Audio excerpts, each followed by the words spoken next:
کسی نے سوال پوچھا کہ کیا اسلام میں پارٹنرشپ جائز ہے؟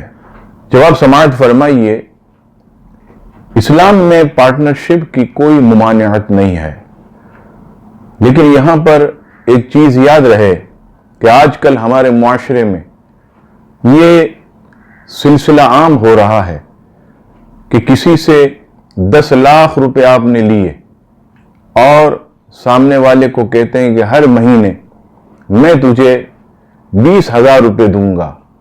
تو یاد رہے کہ یہ سود کی ایک قسم ہے، اور اگر کوئی شخص واقعی پارٹنرشپ کرنا چاہتا ہے تو اس کا شرعی طریقہ یہ ہے کہ جیسے مثال کے طور پر آپ نے کسی کو 5 لاکھ روپے دیے اور کہا کہ یہ آپ اپنے کام میں لگائیے۔ اب اس کا طریقہ کار یہ ہوگا کہ سب سے پہلے آپ یہ طے کر لیں کہ کیا جو نفع ہوگا اس میں سے سامنے والا آپ کو 40% نفع دے گا، 60% خود رکھے گا، یا 50-50 ہوگا۔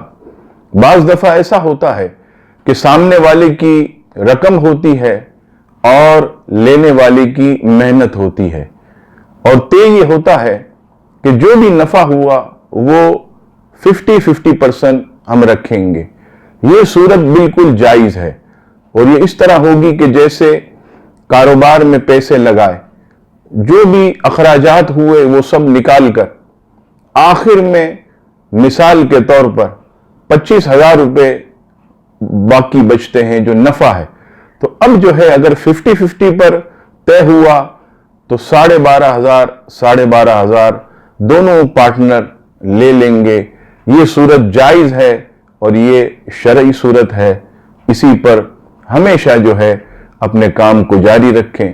اللہ تبارک و تعالی تمام مسلمانوں کے رزق میں خوب خیر و برکت عطا فرمائے، آمین ثم آمین۔